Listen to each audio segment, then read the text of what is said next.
Discovery IAS के online platform पर आप सभी का स्वागत है। डिस्कवरी आईएएस के द्वारा PYQ सीरीज शुरू की गई है, जहां पर फिलहाल हम लोग बात कर रहे हैं भारतीय राज्य व्यवस्था या फिर पॉलिटी के बारे में। जिन लोगों को जानकारी नहीं है, जिन्होंने पिछला लेक्चर नहीं देखा है, उनके लिए थोड़ा सा मैं बता देता हूँ कि देखिए, एग्ज़ाम का टाइम अब नज़दीक आ गया है। 3 से 4 महीने लगभग सभी एग्ज़ाम को, जो भी सिविल सर्विसेज के एग्ज़ाम है वह अब बचे हुए हैं। इसी चीज़ को ध्यान में रखते हुए डिस्कवरी आईएएस ने अपनी यह महत्वपूर्ण PYQ सीरीज शुरू की है, जहां पर हम प्रश्नोत्तर के माध्यम से आपके सभी बेसिक कॉन्सेप्ट को क्लियर करेंगे। सारे सब्जेक्ट के, जो भी जीएस के सब्जेक्ट हैं, उन सभी सब्जेक्ट्स के बारे में यहाँ पर हमारे द्वारा जो है वह बात की जाएगी। अपने इसी सीरीज की शुरुआत की है हमने भारतीय राज्य व्यवस्था या फिर पॉलिटी के साथ, जिसका हमने पिछले लेक्चर में चैप्टर नंबर 1 देखा था। इसके चैप्टर नंबर 1 का नाम है भारत का संवैधानिक इतिहास। इस चैप्टर को हमने 2 पार्ट में डिवाइड कर दिया था, जिसके पहले पार्ट में हमने ईस्ट इंडिया कंपनी के अंडर में रूल एंड रेगुलेशन को रखा था, और दूसरे पार्ट के अंडर में हमने रखा था ब्रिटिश रूल के अंडर में पारित हुए विभिन्न तरीके के रूल एंड रेगुलेशंस को। ईस्ट इंडिया कंपनी के अंडर में हमने जिन चीज़ों को रखा था वह थे 1773 के रेगुलेटिंग एक्ट से लेकर के 1858 के भारत शासन अधिनियम तक के सभी एक्ट या फिर सभी अधिनियम, जिसके अंतर्गत हमने देखा था 1773 का रेगुलेटिंग एक्ट, 1781 का एक्ट ऑफ सेटलमेंट, 1784 का पिट्स इंडिया एक्ट, 1786 का अधिनियम, 1793 का चार्टर अधिनियम, 1813 का चार्टर अधिनियम, 1833 का चार्टर अधिनियम, और अंत में देखा था 1853 का चार्टर अधिनियम। और सबसे आखिरी में बात की थी जब ईस्ट इंडिया कंपनी के शासन को पूरी तरीके से समाप्त करते हुए ब्रिटिश सत्ता ने भारतीय शासन व्यवस्था या भारत के संपूर्ण अधिकारों को अपने हाथ में ले लिया था, यानी कि 1858 का अधिनियम। ठीक है, यह सारी बातें हमारी जो है वह लास्ट लेक्चर में हो चुकी हैं। जिन लोगों से मिस हुआ है, जिन्होंने नहीं देखा है, वह जा करके देख लें, बहुत ही महत्वपूर्ण है। और उसके बाद आपका 1773 से लेकर के 1858 तक कुछ भी अगर पूछा जाता है पेपर में, तो कहीं से भी छूटने वाला नहीं है।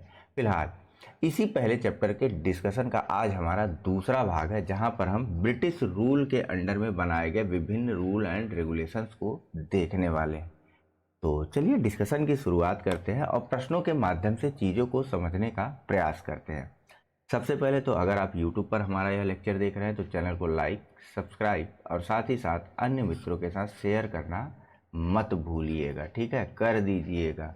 यह चीज़ें जो है वह आपको, हमें, आपके द्वारा की गई यह चीज़ें जो है वह हमें सपोर्ट देती हैं, खुशी देती हैं, और साथ ही साथ मोटिवेट करती हैं कि हम लोग आपसे या आपके लिए और अधिक से अधिक इस प्रकार की चीज़ें जो है वह करते रहें। तो फिलहाल कमेंट के माध्यम से और भी जो बदलाव हों उनको सूचित करते हुए चलिए आगे बढ़ते हैं। यह प्रश्न आप लोगों को पिछले लेक्चर में खुद से करने के लिए दिया गया था। आइए एक नज़र डाल लेते हैं इस प्रश्न पर। पूछा जा रहा है कि निम्नलिखित में से किस अधिनियम के अंतर्गत भारतीय विधान परिषद को बजट पर बहस करने की शक्ति प्राप्त हुई थी।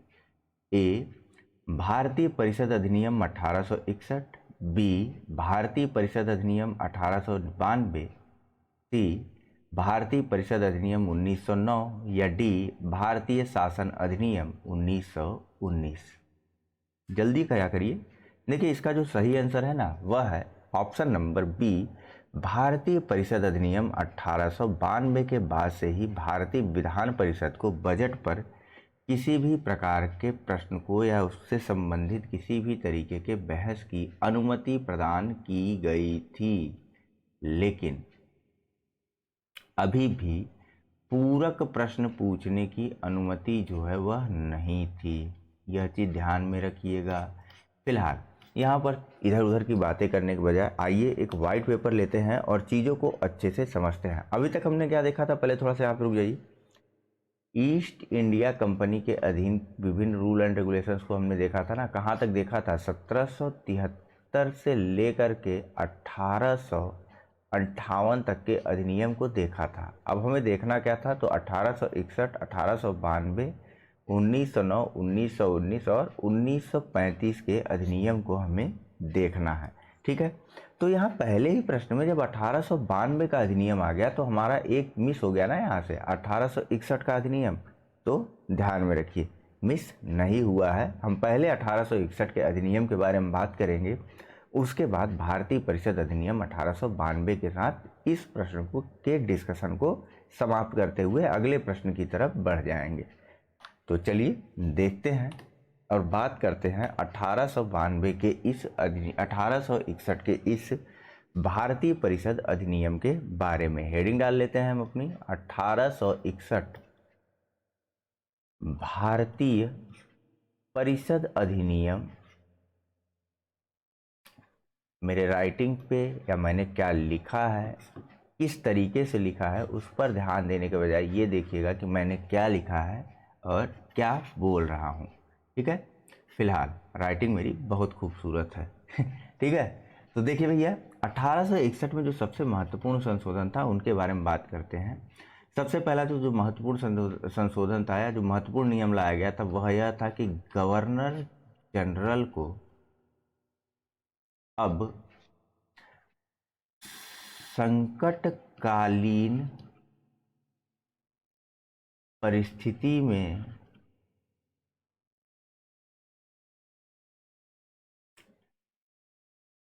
अध्यादेश जारी करने की शक्ति जो है वह प्रदान कर दी गई थी। अध्यादेश जारी कर सकता था गवर्नर जनरल संकटकालीन परिस्थिति में, कब? विधान परिषद की अनुमति के बिना ही। ठीक है, विधान परिषद से उसको अनुमति लेना आवश्यक नहीं था। अगर गवर्नर जनरल को यह समाधान हो जाता है या लग जाता है कि भैया परिस्थिति जो है वह संकटकालीन है, तो गवर्नर जनरल जो है वह अध्यादेश जारी कर सकता था, जिसके लिए उसे विधान परिषद से किसी भी प्रकार के अनुमति की आवश्यकता नहीं थी। ठीक है, अब यह अध्यादेश कितने दिनों तक के लिए रह सकता था? तो यह अध्यादेश जो है अपने जारी होने की तिथि से 6 माह तक जो है वैध रहता था। ठीक, दूसरी अन्य महत्वपूर्ण चीज क्या की गई थी इस 1861 के अधिनियम में? तो 1861 के अधिनियम के बाद ही 1861 के अधिनियम में 3 जगह हाई कोर्ट बनाने की बात कही गई थी। कहाँ कहाँ? कलकत्ता, मद्रास और बम्बई। उस समय मुंबई नहीं बम्बई था। कलकत्ता, मद्रास और बम्बई 3 जगह हाईकोर्ट की स्थापना का प्रावधान भी 1861 के अधिनियम के माध्यम से किया गया था, जिसके बाद 1862 में सबसे पहले इन्हीं 3 जगहों पर हाई कोर्ट जो है वह स्थापित किए गए थे। ठीक है, अब वायसराय की कार्यकारिणी के संबंध में भी 1861 के भारतीय परिषद अधिनियम के माध्यम से कुछ बदलाव किए गए थे। सबसे पहला जो बदलाव किया गया था तो यह था कि वायसराय की कार्यकारिणी में अब एक और सदस्य जो है वह जुड़ गया था। ठीक है, एक 5वां सदस्य जो है वह भी जुड़ गया था। कुल मिलाकर कितने सदस्य हो गए थे वायसराय की कार्यकारिणी में? तो 5 सदस्य हो गए थे। ठीक है, यह 5वां जो सदस्य था वह लॉ मेंबर होता था। ठीक है, लॉ मेंबर होता था यह 5वां सदस्य। इसके अलावा वायसराय की कार्यकारिणी को अधिक सुविधापूर्वक कार्य करने के लिए जो है वह कानून बनाने की शक्ति भी दे दी गई थी। ठीक है, और इसी शक्ति को आधार बनाते हुए उस समय जो वायसराय थे लॉर्ड कैनिंग, ठीक है ध्यान में रखिएगा, हिस्ट्री में भी प्रश्न आता है, उस समय जो वायसराय थे लॉर्ड कैनिंग, उनके द्वारा इसी कानून बनाने की शक्ति को आधार बनाते हुए कैबिनेट प्रणाली की शुरुआत जो है वह कर दी गई थी। किसके द्वारा? लॉर्ड कैनिंग के द्वारा। मैं पेन का कलर चेंज कर देता हूं, आप लोग कंफ्यूज कर जाएंगे। ठीक है,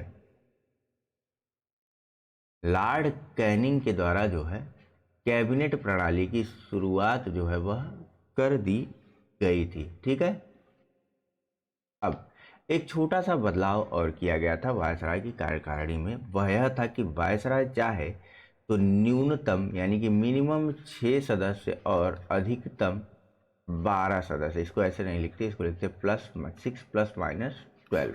ठीक है, तो न्यूनतम 6 और अधिकतम 12 सदस्यों को भी अतिरिक्त रूप से, अधिकतम 12 अतिरिक्त सदस्य इनको बोला जाता है, अतिरिक्त सदस्यों को भी अपनी कार्यकारिणी में जोड़ सकता था, ताकि कानून जो है वह आसानी से और सुविधापूर्वक बनाया जा सके। ठीक है, सिंपल भाषा में कहते थे कि कानून बनाने के लिए कार्यकारिणी परिषद में न्यूनतम 6 तथा अधिकतम 12 सदस्यों को जो है वायसराय जो है वह मनोनीत कर सकता था। ठीक, ताकि कानून बनाने की प्रक्रिया जो है वह आसान हो जाए।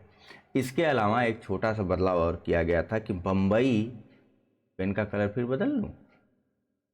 इसके अलावा जो छोटा सा और बदलाव किया गया था वह यह था कि मुंबई या बम्बई और मद्रास, ठीक है, बम्बई और मद्रास प्रांतों को विधि निर्माण की शक्ति जो है वह फिर से प्रदान कर दी गई थी। विधि निर्माण की शक्ति जो है वह फिर से प्रदान कर दी गई थी, लेकिन एक कंडीशन थी कि वह तभी तक और वहीं तक विधि बना सकते हैं जहां तक वायसराय जो है वह अपनी अनुमति देगा। या फिर सिंपल भाषा में अगर इसे कहें तो मुंबई या बम्बई या मद्रास प्रांतों को जो विधि निर्माण की शक्ति और उनमें संशोधन का अधिकार उनको दिया गया था वह तभी वैध होते थे या तभी मान्य होते थे जब वायसराय की अनुमति उन अधिनियमों को प्राप्त हो जाए। वायसराय की अनुमति जो है वह अनिवार्य थी। ठीक, यह हो गई सारी बातें हमारी भारतीय परिषद अधिनियम 1861 की। नेक्स्ट हम लोग बात कर लेते हैं किसके बारे में, बताइए। नेक्स्ट हमारी बात होती है भारतीय परिषद अधिनियम 1892 के बारे में। तो बहुत ज़्यादा कुछ नहीं था इसमें, पहले तो हेडिंग डाल लेते हैं। 1892 का भारतीय परिषद अधिनियम, राइटिंग देख रहे हैं कितनी बढ़िया चल रही है। ठीक है, देखिए 1892 के भारतीय परिषद अधिनियम से विधान परिषद की शक्तियों में इजाफा किया गया था। विधान परिषद की शक्तियों को बढ़ाया गया था, प्लस लिख दूं, या विधान परिषद की शक्तियों को बढ़ाया गया था, उसके कार्यों को बताया गया था। इसी प्रकार की अन्य व्यवस्थाएं विधान परिषद के संबंध में की गई थी 1892 के भारतीय परिषद अधिनियम के माध्यम से। ठीक है, सबसे पहले मोटा मोटी बात करते हैं और शुरुआत करते हैं। पहली चीज तो बजट पर बहस करने या इसको कह सकते हैं प्रश्न पूछने की शक्ति जो है वह मिल गई थी, लेकिन कंडीशन है पूरक प्रश्न पूछने की अनुमति अभी भी नहीं थी। पूरक प्रश्न की अनुमति नहीं थी। प्रश्न है आप लोगों के लिए, कमेंट से बताइएगा कि पूरक प्रश्न क्या होते हैं। ठीक है, दूसरी अन्य चीज क्या की गई थी विधान परिषद के ही संबंध में या विधान परिषद के कार्य करने के संबंध में, तो वह हुआ था कि सार्वजनिक हित का अगर कोई मामला है ना, सार्वजनिक हित का या सार्वजनिक हित के किसी भी मामले पर प्रश्न पूछने की अनुमति थी, लेकिन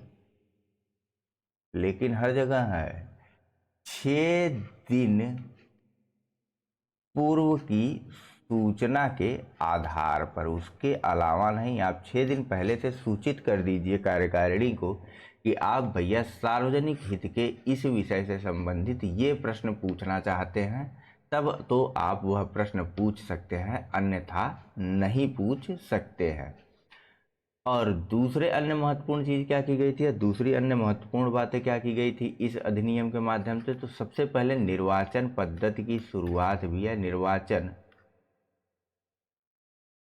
पद्धति का भी श्री गणेश जो है वह कर दिया गया था इसी भारतीय परिषद अधिनियम के माध्यम से। लेकिन निर्वाचन जो शब्द है ना,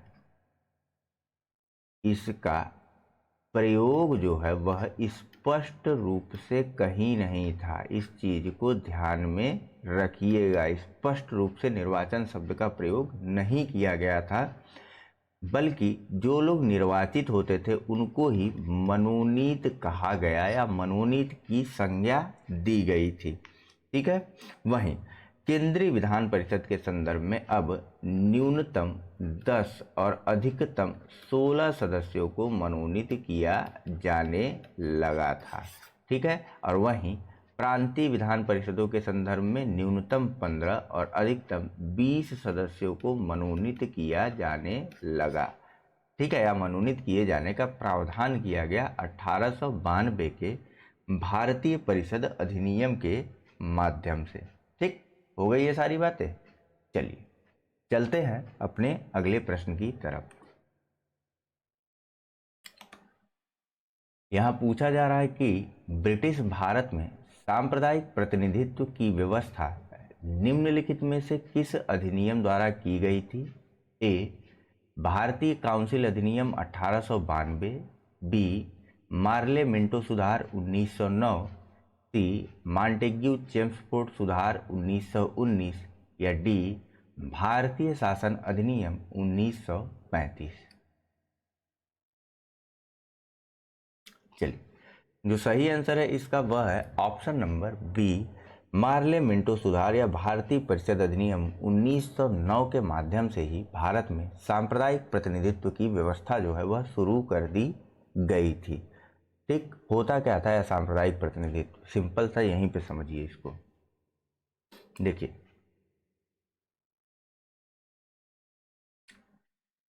मुस्लिम जब सिर्फ मुस्लिम को ही वोट दे सके, या ऐसे समझिए सिख जब सिर्फ सिख को वोट दे सके, या ऐसे समझिए। ठीक, इन दोनों चीज़ों को हटा दीजिए। जब आप किसी धर्म या जाति विशेष से जुड़े हुए हैं, ठीक है, धर्म या जाति विशेष से जुड़े हुए हैं और आप वोट भी अपने धर्म या जाति विशेष के व्यक्ति को ही दे सकते हैं, तब इस व्यवस्था को कहा गया क्या कहते हैं, सांप्रदायिक प्रतिनिधित्व की व्यवस्था, जिसकी शुरुआत मार्ले मिंटो सुधार 1919 के माध्यम से कर दी गई थी। वास्तव में ये एकदम पीक पॉइंट था अंग्रेजों की बांटो और राज करो की नीति का अंतिम प्रयास था भारत में। ठीक है, वह राज तो नहीं कर पाए, लेकिन इसके दुष्परिणाम हम अभी तक भुगत रहे हैं।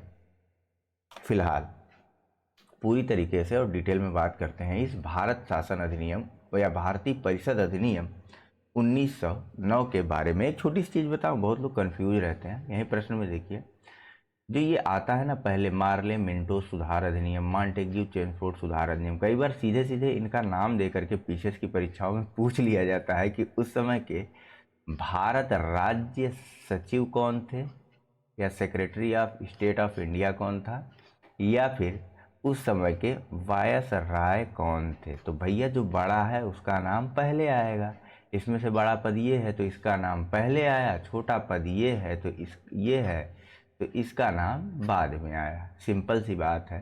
ठीक, मार्ले उस समय भारत के राज्य सचिव थे, मिंटो उस समय वायसराय थे, मॉन्टेग्यू 1919 में जो है भारत के राज्य सचिव थे, तो चेम्सफोर्ड जो है वह वायसराय थे। कौतूहल वाली जानकारी है, कहीं किसी को छेड़ के परेशान कर सकते हैं आप। आइए, क्या पता वो आपसे पहले जानता हो। यहाँ कहाँ से आ गए हम लोग। वाइट पेपर लेते हैं और डिस्कस करते हैं, पूरा चीड़ फाड़ करते हैं इस भारतीय परिषद अधिनियम 1909 का, जिसे सामान्य भाषा में मार्ले मिंटो सुधार अधिनियम भी कहा जाता है। ठीक है, देखिए भैया, सबसे बढ़िया और सबसे इम्पोर्टेंट जो इसमें बात कही गई थी, जो बेहद खूबसूरत थी अंग्रेजों के लिहाज से, हमारे और आपके नहीं, वह थी पृथक निर्वाचन व्यवस्था। और यह व्यवस्था क्या किसके लिए थी? तो यह व्यवस्था शुरू में सिर्फ मुस्लिमों के लिए थी, या फिर भारत शासन अधिनियम या भारतीय परिषद अधिनियम 1909 के माध्यम से मुसलमानों को पृथक निर्वाचन का अधिकार जो है वह दे दिया गया था। ठीक है। दूसरा, पिछले हमने 1892 के अधिनियम में देखा था कि हमको बजट पर बात करने की शक्ति तो प्रदान कर दी गई थी, लेकिन बहस करने की शक्ति, पूरक प्रश्न पूछने की शक्ति हमको नहीं प्रदान की गई थी। लेकिन 1909 के इस अधिनियम के बाद बजट पर पूरक प्रश्न पूछने का भी अधिकार जो है, पूरक प्रश्न पूछने का अधिकार मिल गया था विधान परिषद को। ठीक है, यह महत्वपूर्ण बात है, ध्यान में रखिएगा, ध्यान रखते चलिएगा। 1892 के अधिनियम में बहस करने और प्रश्न पूछने का अधिकार दिया गया था, लेकिन पूरक प्रश्न पूछने का अधिकार नहीं दिया गया था। जबकि 1909 के अधिनियम के माध्यम से पूरक प्रश्न पूछने का अधिकार जो है वह प्रदान कर दिया गया था। ठीक है, बहुत अच्छे से, बहुत कायदे से ध्यान में रखते हुए चलिएगा। वहीं एक अन्य महत्वपूर्ण बदलाव किया गया था, इसको भी जानते चलिए कि यह कौन सा महत्वपूर्ण बदलाव किया गया था, क्या फलाना ढिमकाना कर दिया था इन्होंने। तो वह यह किया था कि विधान परिषद की संरचना में भी बदलाव कर दिया था। केंद्रीय विधान परिषद की संरचना में भी बदलाव हुआ था। इसके सदस्यों की संख्या 69 कर दी गई थी, जिसमें से 37 जो है वह 37 जो है वह मनोनीत या फिर यूं कह लीजिए तो शासकीय या सरकारी सदस्य होते थे। और बताइए कितने बच गए? 37 निकाल दीजिए 69 में से, तो कितने बच गए?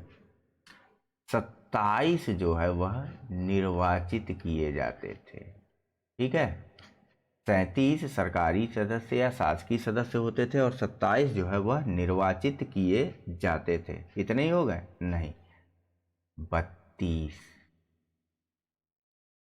ठीक है, 32 आएगा ना। थोड़ा सा ध्यान बनाए रखिए, मैं गलत बोल जाऊंगा तो आप मत कहिएगा। फिलहाल जो ये 37 शासकीय या जो 37 सरकारी सदस्य होते थे, इसमें भी एक क्लिच है। ठीक है, इन 37 शासकीय सदस्यों में से भी, एक सेकेंड, इन 37 शासकीय सदस्यों में से भी सबसे पहले तो 7 जो है वह सदस्य होते थे गवर्नर जनरल समेत उसकी कार्यकारिणी के सदस्य, प्लस एक एक्स्ट्रा ऑर्डिनरी या अतिरिक्त सदस्य होता था। यानी टोटल कितने हो गए? 8। और इसके अलावा 28 सदस्यों को गवर्नर जनरल के द्वारा ही मनोनीत किया जाता था। 28 सदस्यों को गवर्नर जनरल के द्वारा मनोनीत किया जाता था। ठीक है, अब बात करते हैं इन 32 अशासकीय या 32 निर्वाचित सदस्यों के बारे में। तो 32 अशासकीय सदस्यों में से भी बताइए कितने? 5 को गवर्नर जनरल के द्वारा मनोनीत किया जाता था और शेष 27 का जो है वह निर्वाचन किया जाता था। ठीक, समझ में आ गई बात? फिर से बता दूं, कंफ्यूज कर रहे हो अगर तो। देखिए, केंद्रीय विधान परिषद के सदस्य संख्या में या सदस्य संख्या को भी अब परिवर्तित कर दिया गया था। इसके सदस्यों की संख्या 69 कर दी गई थी, जिसमें 33 शासकीय सदस्य और 32 अशासकीय, लिख लीजिए, यहाँ पे कंफ्यूज हो रहे हैं, तो 32 अशासकीय सदस्य होते थे। इन 37 शासकीय सदस्यों में से 7 गवर्नर जनरल और उसकी कार्यकारिणी के सदस्य और एक एक्स्ट्रा ऑर्डिनरी सदस्य होता था। इसके अलावा 28 अन्य सदस्यों को भी गवर्नर जनरल के द्वारा मनोनीत किया जाता था। वहीं पर 32 अशासकीय सदस्यों में से 5 को गवर्नर जनरल के द्वारा मनोनीत किया जाता था और 27 का निर्वाचन जो है वह किया जाता था। ठीक है, यह सारी बातें, यह सारी व्यवस्थाएं जो है वह थी 1909 के, बताइए किसमें? पेन कौन सा लूँ? ये ले लूँ? 1909 के मार्ले मिंटो सुधार में। ठीक है। गांधी जी ने इसके बारे में कहा था कि यह जो है सर्वनाश करने वाला एक्ट है, ध्यान में रखिएगा, सर्वस्व नाश करने वाला एक्ट है, सर्वनाश करने वाला एक्ट है। किसने कहा था? गांधी जी ने। स्टेटमेंट ध्यान में रखिएगा, इन सबके डायरेक्ट हो सकता है आ जाए, ठीक है। वहीं इस एक्ट के सभी प्रावधानों को हितैषी निरंकुशवाद की संज्ञा दी गई थी। हितैषी निरंकुशवाद कहा गया था, ठीक। तो के एम मुंशी ने इसके बारे में क्या कहा था? के एम मुंशी ने इस एक्ट को गला घोटने वाला एक्ट कहा था। मैंने कहा था ना, कुछ भी नहीं छोड़ूंगा, उसी के संदर्भ में ये चीज़ें हैं कि कुछ भी नहीं छोड़ा जाएगा आपके लिए, ठीक है। तो वहीं खुद भारत राज्य सचिव मार्ले ने इस संबंध में मिंटो को लिखा था एक लेटर में, ठीक है। इन्होंने, मार्ले ने मिंटो को एक लेटर में इस एक्ट के संदर्भ में लिखा था कि भैया हम पृथक निर्वाचन व्यवस्था जो स्थापित कर रहे हैं उसके माध्यम से हम नाग के या सर्प के दांत बो रहे हैं। पृथक निर्वाचन व्यवस्था के संदर्भ में इन्होंने यह बात कही थी और इसका परिणाम जो कहा था वह भीषण कहा था होगा। ऐसी चेतावनी जो है वह मार्ले ने मिंटो को दे दी थी, ठीक है। चलिए, भीषण परिणाम तो अभी तक हो ही रहा है। नेक्स्ट और अगले प्रश्न के बारे में बात करते हैं। पूछा जा रहा है कि, अब जल्दी जल्दी हो जाएगा ना, 19, परेशान मत हुआ करिए, चीज़ों को डिटेल से करने में समय लगेगा। 1919 के भारत शासन अधिनियम की निम्नलिखित में से कौन सी प्रमुख विशेषता है? देखिए, जब इस प्रकार के ऑब्लिक वाले प्रश्न रहे, या तो इस साइड का पढ़ा करिए या तो इस साइड का, ठीक है। बात सेम रहेगी, प्रश्नों को करने और पढ़ने में आसानी होती है। फिलहाल पहला है प्रांतों की कार्यकारिणी सरकार में द्वैध शासन की व्यवस्था। दूसरा, मुसलमानों के लिए पृथक निर्वाचन मंडलों की व्यवस्था। तीसरा, केंद्र द्वारा प्रांतों को विधायनी शक्ति का हस्तांतरण। ऑप्शन है आपके पास: ए केवल 1, बी केवल 2 और 3, सी केवल 1 और 3, या डी 1, 2 और 3। चलिए, जो सही आंसर है वह है ऑप्शन नंबर सी, केवल 1 और 3 जो है वह सही है। मुसलमानों को पृथक निर्वाचन की व्यवस्था कब दे दी गई थी बताइए? अभी अभी तो देखा। मुसलमानों को पृथक निर्वाचन का जो इंतजाम था या पृथक निर्वाचन की जो व्यवस्था थी वह 1909 के अधिनियम के माध्यम से ही दे दी गई थी, ठीक है। आइए, मैं थोड़ा सा पानी पीता हूँ, तब तक आप लोग एक बार फिर से ध्यान में रख लीजिए। देखिए, पानी भी पीना जरूरी होता है, आप लोग भी पी करके देखिए पानी। फिलहाल 1909 के 1919 के भारत शासन अधिनियम, या फिर इसको कहा जाता है मॉन्टेग्यू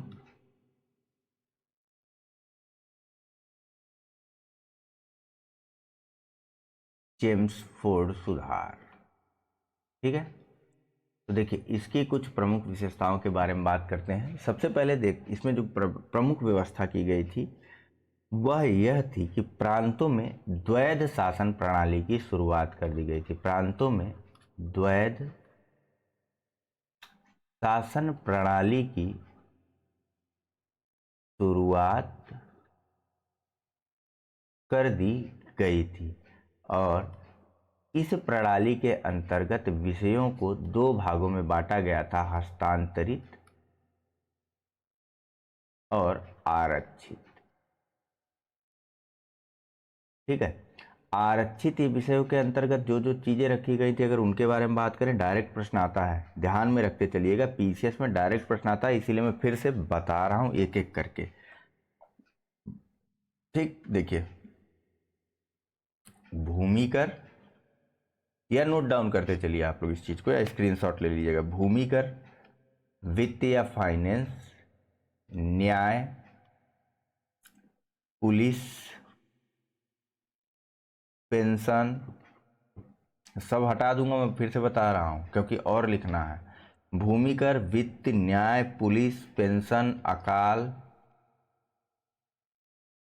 अकाल वो नहीं, अकाल सहायता, मूर्खों, अकाल सहायता, आपराधिक इतिहास, आपराधिक जातियां, आपराधिक जातियां, इसके अलावा छापे खाने, जो प्रिंटिंग प्रेस थे, छापे खाने, समाचार पत्र, इसके अलावा सिंचाई, जलमार्ग, कुछ छोड़ा नहीं था भाई साहब इन लोगों ने आरक्षित विषय में। सिंचाई, जलमार्ग, खाने, कारखाने, जो खदान थे ना वे सब, खाने, कारखाने, बिजली, गैस, बोर होकर के भागिए मत, प्रश्न आता है, गैस, बॉयलर, मैं खुद बोर हो जाता हूँ इसे बोलते बोलते, बॉयलर, और श्रमिक कल्याण या लेबर वेलफेयर जिसको बोलते हैं, श्रमिक कल्याण, सार्वजनिक सेवाएं, औद्योगिक झगड़े, औद्योगिक झगड़े,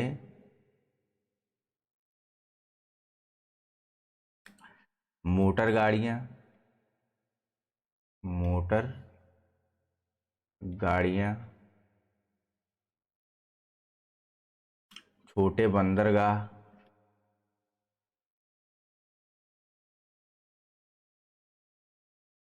अपवर्जित क्षेत्र, जिन क्षेत्रों में जाना मना होता है, अपवर्जित क्षेत्र या जो रेस्ट्रिक्टेड एरिया होते हैं उनको बोला जाता है, और सार्वजनिक सेवाएं। हो गई थी ना ये तो? नहीं हुई थी, मैं फिर से बोल दे रहा हूं एक बार, देखिए, भूमिकर, वित्त, न्याय, ऐसे लेके बोल देता हूं, सब लिखा गया, कोई बात नहीं, चलिए। देखिए मैं बोल देता हूं, ध्यान से सुनिएगा। भूमिकर, वित्त, न्याय, पुलिस, पेंशन, अकाल सहायता, आपराधिक जातियां, छापे खाने, समाचार पत्र, सिंचाई, जलमार्ग, खाने, कारखाने, बिजली, गैस, अपवर्जित क्षेत्र, छोटे बंदरगाह, सार्वजनिक सेवाएं, मोटर गाड़ियां, श्रमिक कल्याण, औद्योगिक झगड़े, ये सारी चीजें जो है वह अंग्रेजों ने आरक्षित विषय के अंतर्गत रख ली थी। और आरक्षित विषय पे कार्य करने का जो अधिकार था वह किसके पास था? तो वह था गवर्नर जनरल के पास। वहीं पर हस्तांतरित सूची की बात अगर करें, दूसरे सूची की अगर बात करें,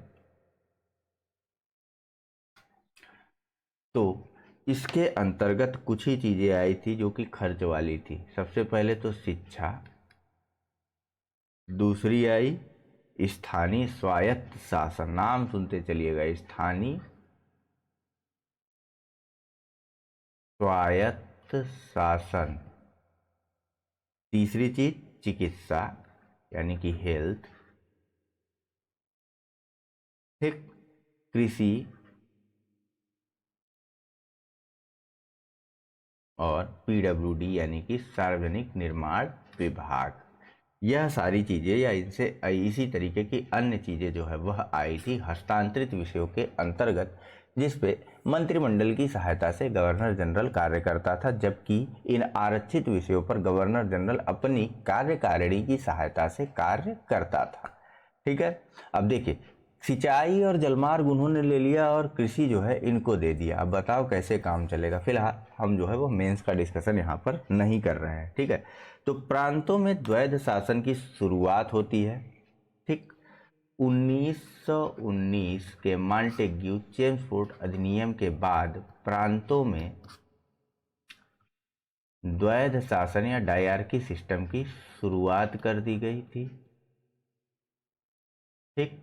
वहीं पर केंद्र में भी एक द्विसदनीय व्यवस्थापिका या द्विसदनीय, जिसको हम लोग क्या बोलते हैं, द्विसदनीय व्यवस्थापिका का इंतजाम भी केंद्र में किया गया था, ठीक है। द्विसदनीय व्यवस्थापिका, द्विसदनात्मक व्यवस्था जिसको बोलते हैं, ठीक है, लिख देता हूं मैं।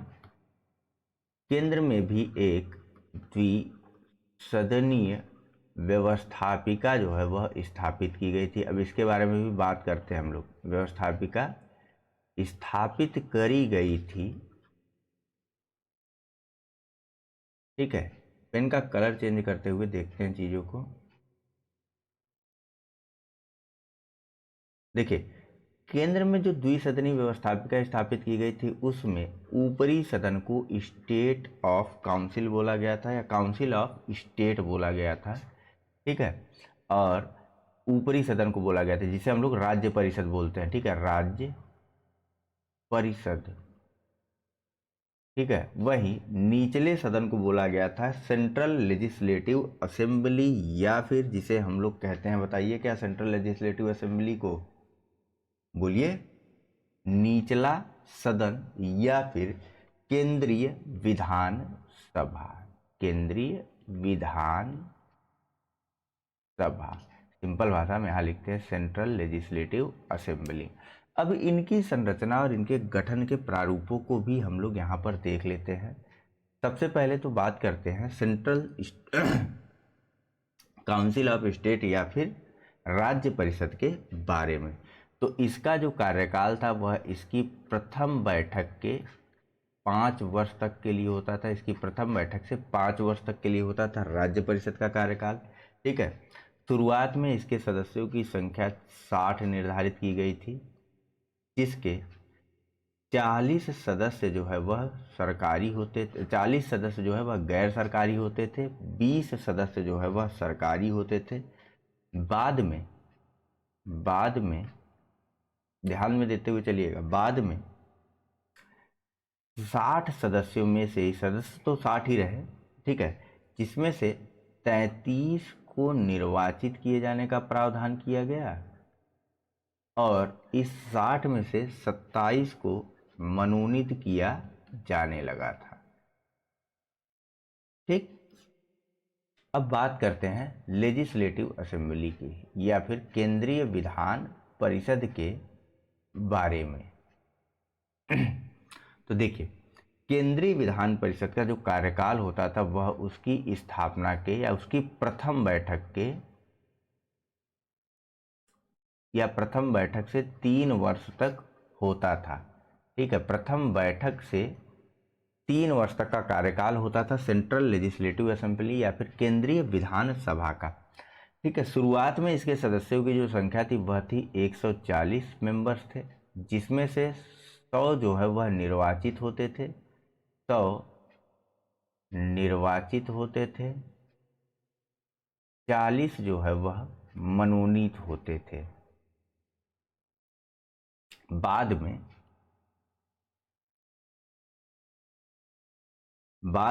100 इसके मेंबर्स की संख्या कितनी कर दी गई, 143 कर दी गई, जिसमें से 102 को निर्वाचित किया जाता था और 41 को मनोनीत किया जाता था। फिर बाद में पुनः फिर बदलाव किया गया बाद में, ठीक है। इसके सदस्यों की संख्या जो है वह बढ़ा करके 145 कर दी गई। अब इसमें से भी 104 को निर्वाचित किया जाता था और बचे कितने बता दीजिए, 41 बचे ना, 41 को मनोनीत किया जाने लगा था। चीज़ें ध्यान में रहनी चाहिए क्योंकि जरूरी है, ठीक है।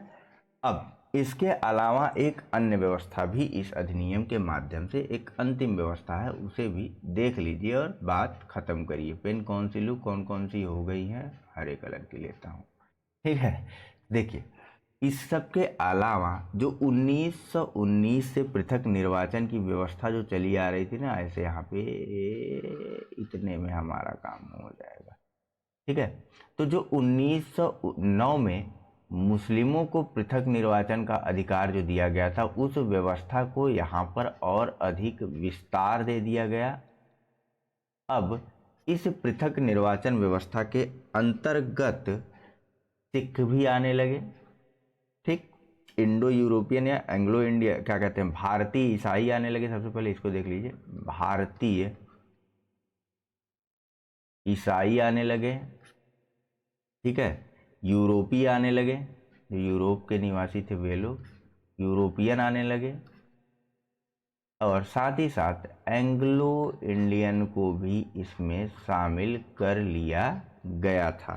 ठीक है, इन सभी के लिए इस पृथक निर्वाचन व्यवस्था को बढ़ा दिया गया था। ठीक, मुसलमानों के लिए तो 1909 से ही चली आ रही थी, लेकिन 1919 में इसमें सिख, भारतीय, ईसाई, यूरोपी और एंग्लो इंडियन को भी शामिल कर लिया था, जिसका मतलब था कि सिख अब सिर्फ सिख को वोट दे सकता था, भारतीय ईसाई वह सिर्फ भारतीय को, यूरोपियन अब ये सिर्फ यूरोपीय लोगों को वोट दे सकते थे, और एंग्लो इंडियन जो है वह सिर्फ एंग्लो इंडियन को ही अपना मत दे सकते थे। यह सारी चीज़ें और यह सारी व्यवस्था इसमें की गई थी, और इसी के साथ इस भारत शासन अधिनियम या फिर मॉन्टेग्यू चेम्सफोर्ड सुधार में एक शब्द का प्रयोग किया गया था जिसको कहा गया था उत्तरदायी शासन, या यूं कह लीजिए तो उत्तरदायी शासन शब्द का प्रयोग जो है वह इस अधिनियम में किया गया था प्रथम बार। ठीक है, चलिए, हो गया सारी चीज़ें, हो गई सारी चीज़ें। चलते हैं अगले और नेक्स्ट प्रश्न के पास। अब देखिए चीज़ें आसान हो गई।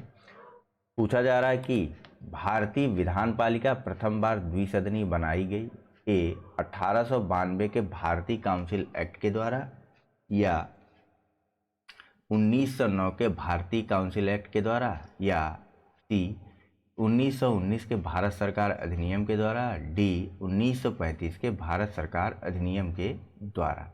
आसान है, हम सिंपल जानते हैं। 1919 के भारत सरकार अधिनियम के द्वारा सेंट्रल लेजिस्लेटिव असेंबली या फिर भारतीय विधान पालिका या भारतीय विधान परिषद को पहली बार द्विसदनीय बनाया गया था, या द्विसदनीय विधायिका जो है वह प्रथम बार बनाई गई थी 1919 के अधिनियम के बाद। अगले प्रश्न पे चलते हैं, आसान है चीज़ें। निम्नलिखित कथनों पर विचार कीजिए। 1919 के मॉन्टेग्यू चेम्सफोर्ड सुधारों में 21 वर्ष से अधिक आयु की सभी महिलाओं के लिए मताधिकार की संस्तुति की गई थी। दूसरा, 1935 के गवर्नमेंट ऑफ इंडिया एक्ट में विधानमंडल में महिलाओं के लिए आरक्षित स्थानों का प्रावधान किया गया था। उपर्युक्त कथनों में से कौन सा सही है? ए केवल एक, बी केवल दो, सी एक और दो दोनों, या डी न तो एक और न ही दो। चलिए, आसान है। ऑप्शन नंबर बी जो है वह सही है, बाकी गलत।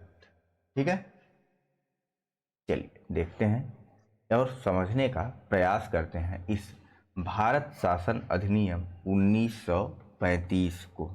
ठीक, ले लेते हैं एक वाइट पेपर, अंतिम है। इसके बाद कई प्रश्न हैं जिन्हें हम फर्राटे से करते हुए चले जाएं। एक काम करते हैं, पहले नहीं, आइए समझ लेते हैं। देखिए, हेडिंग डाल लेते हैं हम लोग यहाँ पर। सबसे पहले तो हेडिंग क्या डालें? सबसे पहले तो पेन लेना पड़ेगा ना। इसके बाद मज़ा आने वाली कई सारे प्रश्नों को हम लोग बिल्कुल आसानी से एकदम हवा की तरह करते हुए चले जाएंगे। देखिए, 1935 का भारत शासन अधिनियम अपने आप में बहुत महत्वपूर्ण अधिनियम, संविधान के अधिकांश प्रावधान यहीं से लिए गए।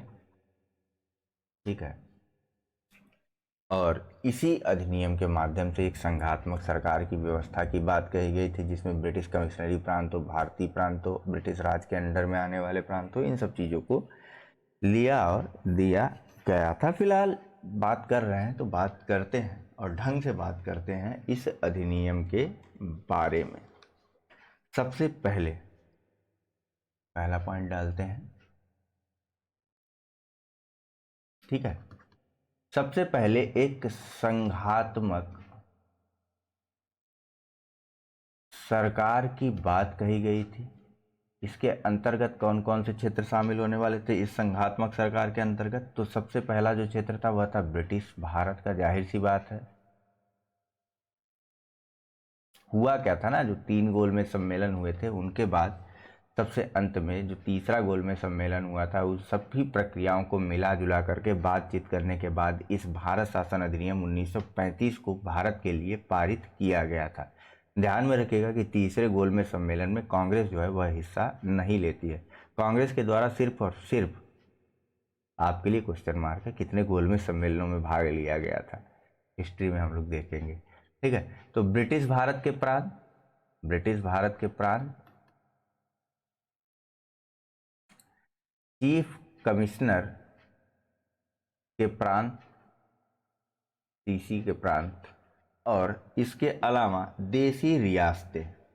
ठीक है, जो देसी रियासतें थी वो सब देसी रियासतें, इन सभी को मिलाकर के एक संघ बनाने का विचार प्रस्तुत किया गया था भारत शासन अधिनियम 1935 में। हालांकि देसी रियासतें कभी मानी नहीं, इसलिए कभी कोई संघ बन ही नहीं पाया।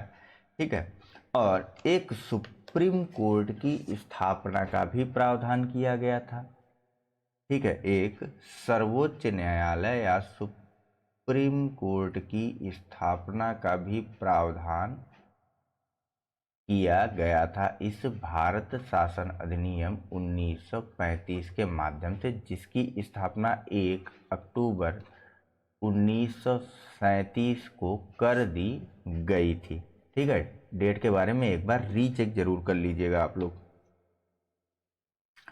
फिलहाल नेक्स्ट जो अन्य व्यवस्था की गई थी इस भारत सरकार अधिनियम 1935 में, तो वह यह की गई थी कि जो चला आ रहा था 1919 में, हमने देखा था ना कि प्रांतों में द्वैध शासन की शुरुआत कर दी गई थी, विषयों को 2 भागों में बांट दिया गया था, तो उस व्यवस्था को समाप्त कर दिया गया था। प्रांतों से द्वैध शासन को समाप्त कर दिया गया और इस व्यवस्था को केंद्र में लाया गया।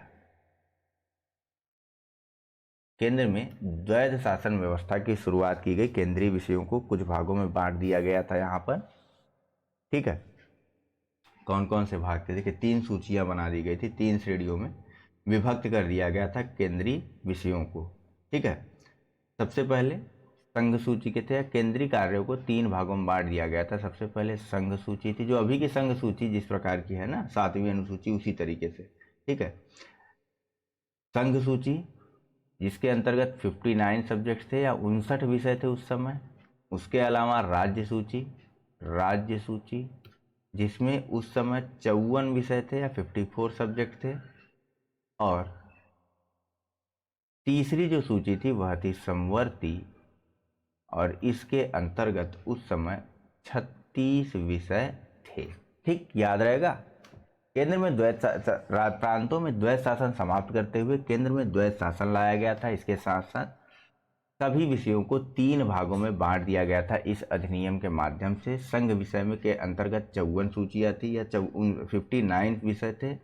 राज्य में, राज्य सूची में 54 सब्जेक्ट थे और समवर्ती सूची में 36 विषय थे। ठीक है, संघीय न्यायालय की स्थापना के बारे में हमारी बात हो ही चुकी है।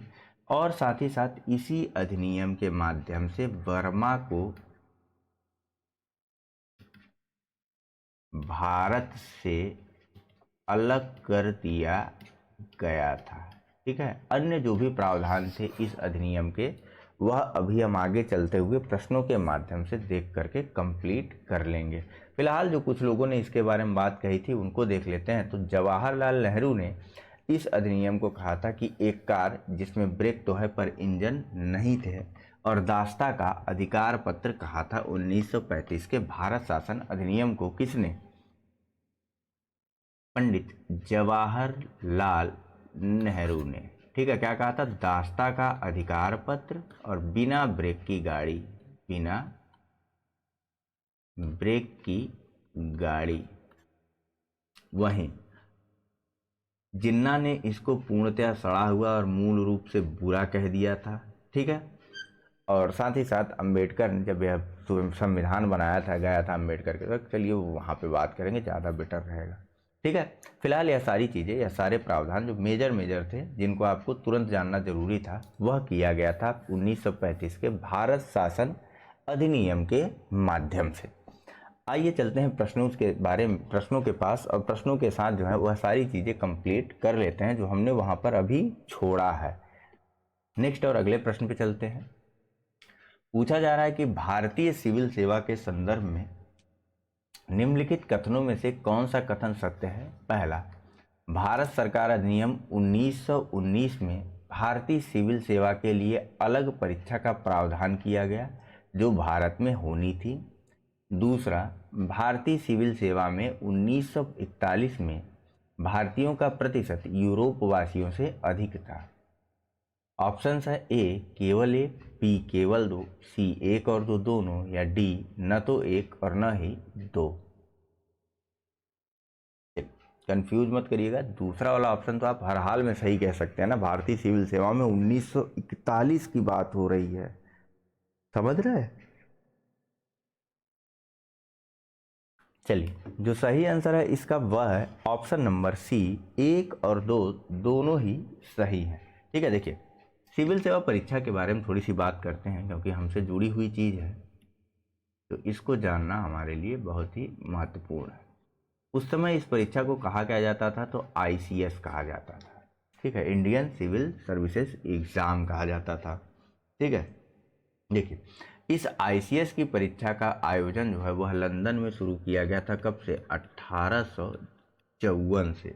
ठीक है, 1854 में लंदन में एक सिविल सेवा आयोग की स्थापना हुई थी और 1855 से सिविल सेवा आयोग की स्थापना होती है, जैसे अभी लोक सेवा आयोग है।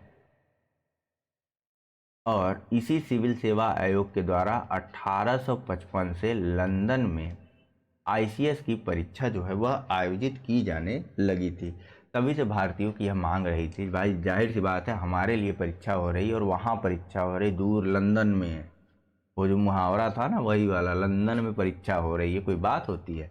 मांग और डिमांड चलती रही चलती रही चलती रही चलती रही, लेकिन कुछ हुआ नहीं तब तक जब तक 1919 का समय नहीं आया। कब? 1919 में इस सिविल सेवा की परीक्षा को भारत में आयोजित किया जाना स्वीकार किया गया और यह परीक्षा सबसे पहले तो इलाहाबाद में हुई थी। उसके बाद यह परीक्षा दिल्ली में भी आयोजित की जाने लगी थी, इलाहाबाद के साथ साथ। ठीक है, और 1930 के आसपास अगर हम देखेंगे तो सिविल सेवा परीक्षा में भारतीयों का प्रतिशत जो है वह यूरोपियों से बहुत ज़्यादा बढ़ने लगा था। सबसे पहले तो यूरोप वासियों का इंटरेस्ट खत्म हो गया था, दूसरी चीज़ भारतीयों का इंटरेस्ट जो है वह बढ़ता जा रहा था। ठीक, चलिए नेक्स्ट और अगले प्रश्न को देखते हैं। पूछा जा रहा है कि केंद्रीय विधानसभा का निम्नलिखित में से कौन सा निर्वाचन भारत शासन अधिनियम 1919 के तहत हुआ? ए 1926, बी 1937, सी 1945। सही उत्तर बताना है आपको, ए केवल ए, बी केवल बी और सी ए और सी, या डी ए बी और सी। इसीलिए ना ये सारी चीज़ों को रख लिया गया था, नहीं तो वहीं सारी चीज़ें हो जाती। इसीलिए 1935 की कई चीज़ें रखी हुई हैं, प्रश्न आप लोगों को करने में इंटरेस्ट नहीं आता। देखिए 1919 के अधिनियम के माध्यम से जो चुनाव हुए थे वह हुए थे ऑप्शन नंबर ए और सी। ठीक है, सबसे अंतिम चुनाव जो हुआ था यह भी पूछा जाता है कि भारत शासन अधिनियम 1919 के माध्यम से जो सबसे अंत में जो चुनाव हुआ था वह कौन सा हुआ था, तो 1945 वाला यह चुनाव सबसे अंत में आयोजित करवाया गया था भारत शासन अधिनियम 1919 के तहत ही। देखिए एक चीज़ ध्यान में रखिएगा, 1935 के भारत शासन अधिनियम के तहत जो चुनाव हुआ था वह सिर्फ एक ही हुआ था, और कौन सा हुआ था, तो 1937 का चुनाव। ठीक है, जिसके बाद में द्वितीय विश्व युद्ध के बाद जो है विभिन्न प्रांतों की सरकारें जो है उन्होंने इस्तीफा दे दिया था, सब कुछ कर दिया था, यह सारी चीज़ें हुई थी। ठीक है, हिस्ट्री का फिर से एक प्रश्न है आपके लिए, बताइए कि कितने प्रांतों में कांग्रेस की सरकार गठित हुई थी स्पष्ट रूप से। तैयारी करते चलिए, हिस्ट्री में जल्द शुरू करने वाला हूँ। फिलहाल यह हो गई बात, नेक्स्ट चलते हैं अगले प्रश्न पर। पूछा जा रहा है कि निम्नलिखित में से किस एक अधिनियम द्वारा भारत में संघीय न्यायालय की स्थापना की गई थी? ए भारतीय परिषद अधिनियम 1861, बी भारत सरकार अधिनियम 1909, सी भारत सरकार अधिनियम 1919 या डी उपर्युक्त में से कोई नहीं। चलिए, जो सही आंसर है इसका वह है ऑप्शन नंबर डी, उपर्युक्त में से कोई नहीं। ठीक है, कैसे बताइए? हमने देखा ना, जब हम भारत शासन अधिनियम 1935 पढ़ रहे थे तो क्या देखा बताइए? वहाँ पर हमने देखा कि भारत शासन अधिनियम 1935 के बाद केंद्र में एक सुप्रीम कोर्ट की स्थापना का प्रावधान किया गया था, जिसकी स्थापना 1 अक्टूबर 1937 को कर दी गई थी। डेट देख लीजिएगा आप लोग। ठीक है, और छोटी सी एक और जानकारी लेते जाइए कि इसके जो पहले चीफ जस्टिस थे या जो मुख्य न्यायाधीश थे उनका नाम क्या था? तो उनका नाम था सर मॉरिस ग्वेयर। ठीक है, हमारे जो सुप्रीम कोर्ट के मुख्य न्यायाधीश थे पहले, उनका नाम था सर मॉरिस ग्वेयर। ठीक है, कब बनाया गया था? इस सुप्रीम कोर्ट की स्थापना का प्रावधान किस अधिनियम में किया गया था? तो 1935 के भारत शासन अधिनियम में किया गया था। ठीक है, कलकत्ता में एक सर्वोच्च न्यायालय की स्थापना का प्रावधान किस एक्ट के माध्यम से किया गया था? प्रश्न है आप लोगों के लिए, पिछले लेक्चर में बताया गया था। कमेंट करके बताइए। नेक्स्ट और अगला प्रश्न देखते हैं। पूछा जा रहा है कि केंद्र में द्वैध शासन किस अधिनियम के अंतर्गत स्थापित किया गया था? ए 1909 के अधिनियम के तहत, बी भारत शासन अधिनियम 1919 के तहत, सी भारत सरकार अधिनियम 1935 के तहत, या डी भारत स्वतंत्रता अधिनियम 1947 के तहत। चलिए, जो सही आंसर है इसका वह कौन सा होगा? ऑप्शन नंबर सी, केंद्र में द्वैध शासन जो है वह भारत सरकार अधिनियम 1935 के तहत स्थापित किया गया था, जिसके अंतर्गत केंद्रीय विषयों को 2 भागों में बांट दिया गया था। एक भाग को हस्तांतरित कहा गया था, दूसरे भाग को आरक्षित कहा गया था। ठीक है, आरक्षित विषयों पर कार्य वायसराय, हस्तांतरित मंत्रिमंडलीय सहायता से। ठीक है, वहीं प्रांतों में द्वैध शासन को किस अधिनियम के अंतर्गत समाप्त किया गया था? बताइए, यहीं पर पूछ लीजिए, एक अलग प्रश्न है। तो यह समाप्त किया गया था भारत सरकार अधिनियम 1935 के माध्यम से। और शुरुआत कब की गई थी प्रांतों में द्वैध शासन की? तो प्रांतों में द्वैध शासन की शुरुआत जो है वह की गई थी भारत सरकार अधिनियम या भारत शासन अधिनियम या मॉन्टेग्यू चेम्सफोर्ड सुधार अधिनियम 1919 के माध्यम से। ठीक है, नेक्स्ट और अगला प्रश्न पूछा जा रहा है कि राष्ट्रपति की अध्यादेश निर्गत करने की शक्ति प्रेरित है? ए भारत सरकार अधिनियम 1919, बी भारत सरकार अधिनियम 1935, सी भारत सरकार अधिनियम 1909, या डी भारत सरकार अधिनियम 1947।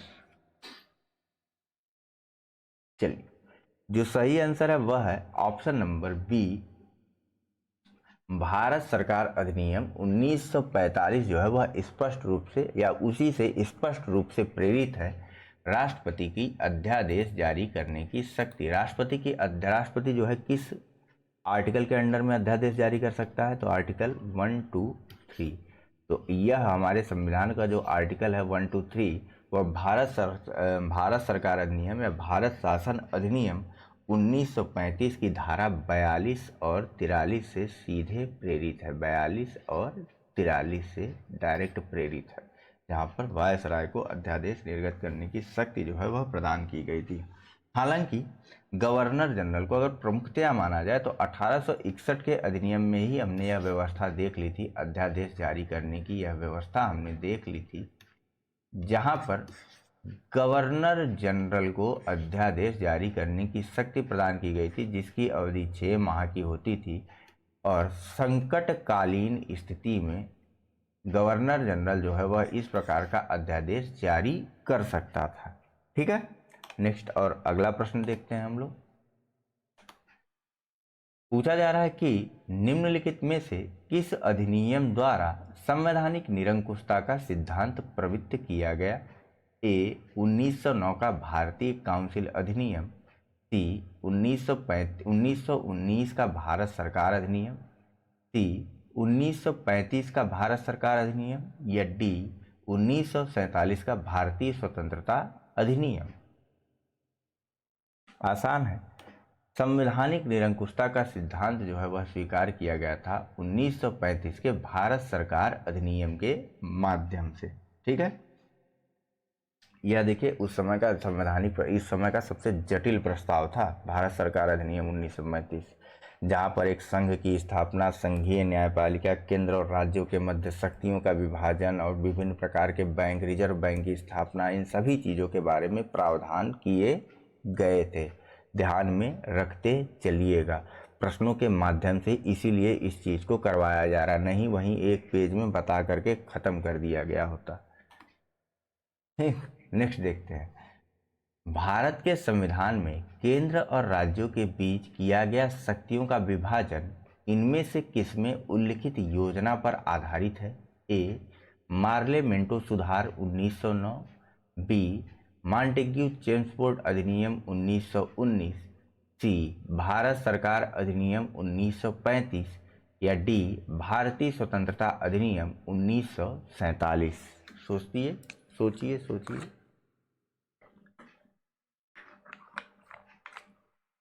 चलिए, जो सही आंसर है इसका वह है ऑप्शन नंबर सी। ठीक है, भारत के संविधान में केंद्र और राज्यों के बीच शक्तियों का विभाजन जो है वह भारत सरकार अधिनियम 1935 में उल्लिखित योजना पर ही आधारित है। ठीक है, यहाँ पर ही शक्तियों का विभाजन किया गया था 1935 के अधिनियम में। हमने देखा कि किस प्रकार से जो है वह 3 सूचियाँ निर्माण की गई या 3 सूचियाँ बनाई गई थी, जिसमें एक संघ सूची थी, एक राज्य सूची थी और एक थी समवर्ती सूची। संघ सूची में कितने सब्जेक्ट थे? स्टेट लिस्ट में 59 सब्जेक्ट थे। और राज्य सूची में कितने सब्जेक्ट थे बताइए, जल्दी कीजिए, जल्दी, टाइम नहीं है। राज्य सूची में 54 विषयों को रखा गया था और वहीं सबसे अंत में समवर्ती सूची में जो है वह रखा गया था 36 विषयों को। ठीक है, चलिए नेक्स्ट और अगला प्रश्न देखते हैं। पूछा जा रहा है कि निम्नलिखित में से एक भारत सरकार अधिनियम 1935 की मुख्य विशेषताओं में से नहीं थी। ए. इस अधिनियम में अखिल भारतीय महासंघ का प्रावधान था। बी. अवशिष्ट विषय प्रांतीय विधायिकाओं को आवंटित किए गए थे। सी. यह प्रांतीय स्वायत्तता के सूत्रपात का संकेत था। या डी. इसने प्रांतीय स्तर पर द्वैध शासन प्रणाली को समाप्त कर केंद्र में लागू किया था। बताइए कौन सी एक प्रमुख विशेषताओं में से नहीं थी भारत सरकार अधिनियम 1935 की? चलिए, जो सही आंसर है इसका वह है ऑप्शन नंबर बी। अवशिष्ट विषयों को प्रांतीय विधायिकाओं को नहीं आवंटित किया गया था। ना, अंग्रेज थे वो, पागल नहीं थे। अवशिष्ट विषयों को प्रांतीय विधायिकाओं को आवंटित करने के बजाय इनको गवर्नर जनरल को दे दिया गया था। वहीं पर भारत सरकार अधिनियम 1935 जो है यह प्रांतीय स्वायत्तता या प्रांतीय स्वतंत्रता के सूत्रपात का भी आधार था। लेकिन प्रांतीय स्वायत्तता की शुरुआत जो है या जो नींव जो है वह रखी गई थी भारत शासन अधिनियम 1919 के तहत। आगे चल करके 1935 के अधिनियम में इसका और अधिक विस्तार हुआ था। ठीक है, ध्यान में रखिएगा इस चीज को, वरना गलती कर बैठेंगे। नेक्स्ट और अगला प्रश्न पूछा जा रहा है कि 1935 के अधिनियम द्वारा स्थापित संघ में अवशेष शक्तियां किसको दी गई थी? ए. संघीय विधान पालिका को, बी. प्रांतीय विधानमंडल को, सी. Governor general, D. प्रांतीय गवर्नर। आसान है ये तो, अभी हमने देखा कि गवर्नर जनरल को जो है यह शक्तियां प्रदान की गई थी। अवशेष कह लीजिए या अवशिष्ट कह लीजिए, बात एक ही होती है। ठीक है, नेक्स्ट और अगला प्रश्न, निम्नांकित में से कौन सा एक भारत शासन अधिनियम 1935 में स्वीकार किया हुआ महत्वपूर्ण और स्थायी अवयव नहीं है? ए. देश के लिए लिखित संविधान, बी. विधानमंडल के लिए निर्वाचित एवं जवाबदेह प्रतिनिधि, या सी एक संघ की योजना पर विचार, अथवा डी विधानमंडल के लिए सरकारी सदस्यों को समावाचित करना। आसान है भाई, क्रिप्स मिशन से जो है वह देश के लिए लिखित संविधान की शुरुआत हुई थी। ये भूमिका बन रही है हमारे अब अगले चैप्टर की। ठीक है, खत्म होने वाला है यह चैप्टर, परेशान मत होइए। ठीक है, बाकी विधानमंडल के निर्वाचित एवं जवाबदेह प्रतिनिधियों की नियुक्ति, संघ की योजना पर विचार या विधानमंडल के लिए सरकारी सदस्यों को समावाचित किया जाना, यह सारी व्यवस्थाएं जो है वह भारत शासन अधिनियम 1935 में स्वीकार की गई थी। नेक्स्ट और अगला प्रश्न है, 1935 का गवर्नमेंट ऑफ इंडिया एक्ट क्यों महत्वपूर्ण है? ए, यह भारतीय संविधान का प्रमुख स्रोत है। बी, इसके द्वारा भारत को स्वतंत्रता मिली। सी, इसमें भारत विभाजन उल्लिखित है। या डी, इसके द्वारा रियासतें समाप्त हुई। समय नहीं लेते हैं, बिल्कुल आसान है। यह भारतीय संविधान का प्रमुख स्रोत है। भाई मैं कह रहा था, जब बता रहा था तो आगे बताऊंगा कि अंबेडकर जी ने क्या कहा था। देखिए, अंबेडकर ने 1935 के अधिनियम के संदर्भ में एक स्टेटमेंट दी थी। बिल्कुल ध्यान से और कान खोल के सुनिएगा, डायरेक्ट प्रश्न आता है पीसीएस की परीक्षाओं में। उन्होंने कहा था कि मुझे इस आरोप के संबंध में कोई क्षमा नहीं मांगनी है कि संविधान के प्रारूप में गवर्नमेंट ऑफ इंडिया एक्ट 1935 के एक बड़े भाग को पुनः उत्पादित किया गया है या फिर से उनको स्वीकार जो है वह कर लिया गया है। स्वीकार, यहाँ लिख दूं, स्वीकार कर लिया गया है। यह बात, यह कथन किसका था? तो डॉक्टर भीमराव अंबेडकर का। ठीक है, नेक्स्ट चलते हैं अगले प्रश्न की तरफ। अंतिम प्रश्न है, पूछा जा रहा है कि निम्नलिखित अधिनियमों में से किस अधिनियम के फलस्वरूप बर्मा को भारत से अलग किया गया? A, Indian council act 1909। B, government of India act 1919। C, government of India act 1935। या डी, इंडियन इंडिपेंडेंस एक्ट 1947। चलिए, आसान है, अभी अभी हमने इसको देखा था कि गवर्नमेंट ऑफ इंडिया एक्ट 1935 के माध्यम से बर्मा को भारत से अलग किया गया था। अब यहीं पर एक छोटी सी चीज देखिए, 1935 तक के अधिनियम को देख लिया, लेकिन अभी तक स्वतंत्रता अधिनियम हमारा बचा हुआ था। तो भैया देखो, भारतीय स्वतंत्रता अधिनियम मैं लिख करके बता देता हूं। आ गई पेन हमारी, ये भारतीय स्वतंत्रता अधिनियम 1947। ठीक है, इसके तहत दो राज्यों को या दो क्षेत्रों को स्वतंत्र किया जाना था। ठीक है, भारत को एक संप्रभु राष्ट्र घोषित किया गया। सबसे पहले एक संप्रभु राष्ट्र घोषित किया गया। ठीक है, दूसरी चीज, वायसराय का पद जो है वह समाप्त कर दिया गया। वायसराय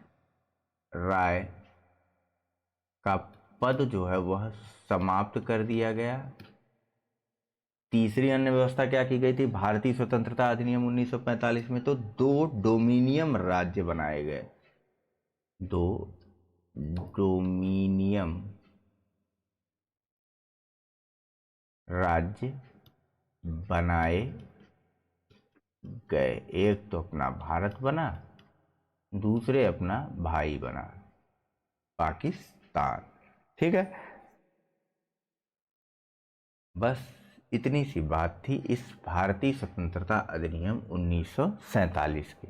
फिलहाल अपने अगले लेक्चर में हम देखेंगे संविधान सभा एवं संविधान निर्माण की प्रक्रिया।